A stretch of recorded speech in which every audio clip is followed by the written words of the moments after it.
Boleh Gimana, saya? Dokter Eva? Kalau tadi dikatakan oleh Masnya sebagai pengganti rokok, tapi faktanya 71% itu adalah pengguna baru yang menggunakan vape sebagai pengganti rokok itu tidak banyak. Lebih banyak orang-orang yang baru. Bahkan ya ini resiko untuk kembali lagi itu lebih tinggi. Baru dimaksud dokter itu adalah dia tidak merokok dan dia mencoba vape. Ya, jadi angka kasus pengguna vape itu paling banyak adalah pada usia-usia remaja, baik negara seperti Amerika dan Korea itu penggunanya adalah anak remaja karena iklannya ini bagus, tidak berbahaya, ada rasanya dan trendy. Jadi terutama iklan bisa menggantikan rokok. Sementara Badan Dunia sendiri tidak merekomendasikan ini sebagai pengganti rokok. Itu fakta dan jurnalnya jelas.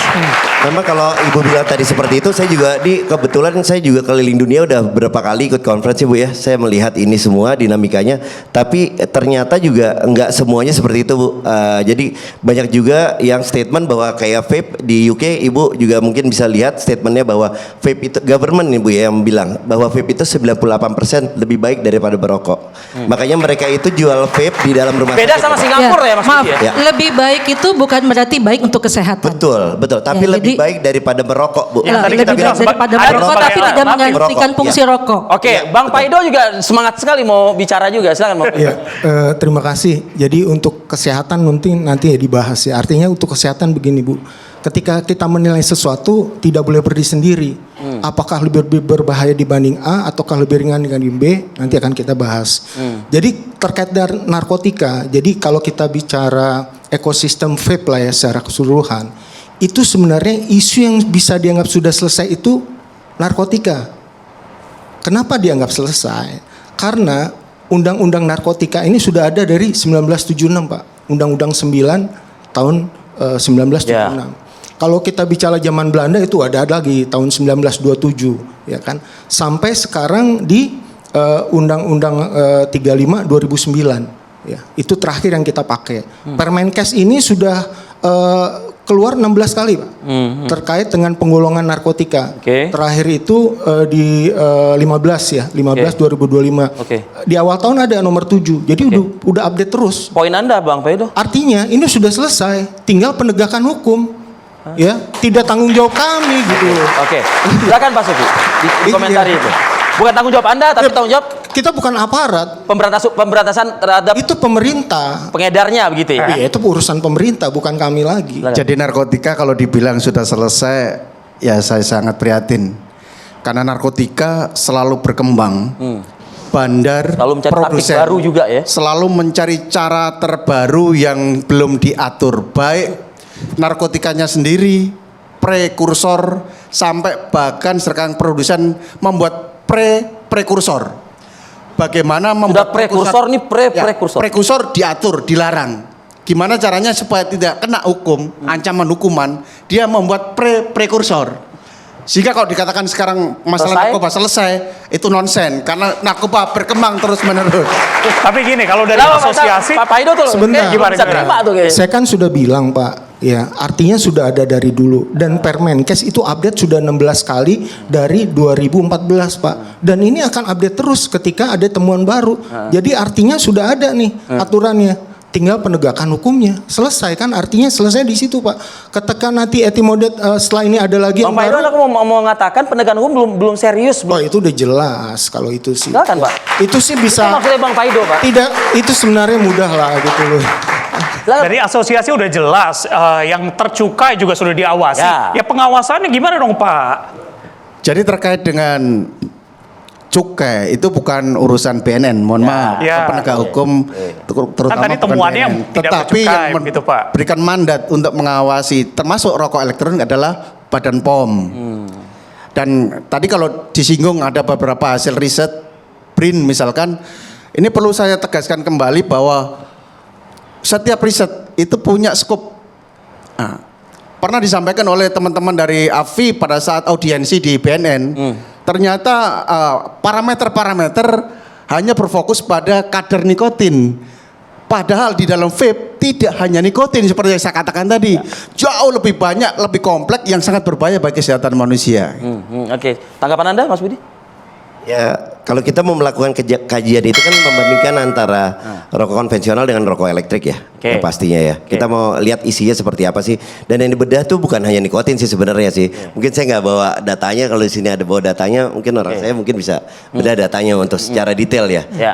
Gitu. Jadi yang dilihat bukan hanya nikotin, apalagi ini kajian yang membawa BRIN itu kan bukan lembaga biasa ya. Jadi mereka juga melakukan riset ini juga nggak cukup sebulan 2 bulan ya, bro ya. Dua tahun kita melakukan kajian ini dan baru aja dirilis.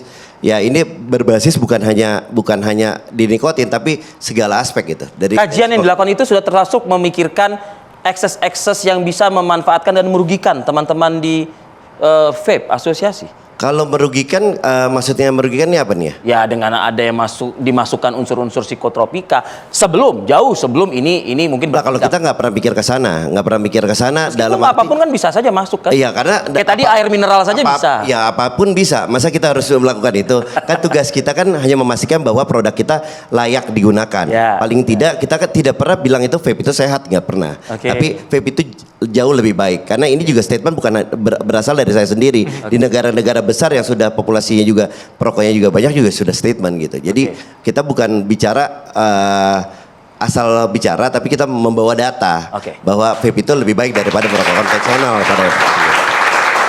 Gimana Mas Supriyanto? Mungkin saya agak berbeda sedikit dengan Pak Budi. Terkait dengan bahwa vape lebih baik dari rokok. Ini kita berdasarkan rujukan pada saat otoritas narkotika Singapura datang ke BNN di Jakarta. Apa yang disampaikan? Kami tanyakan, kenapa Singapura melarang? Apakah karena narkoba? Bukan. Apa kata mereka? Tapi karena alasan kesehatan.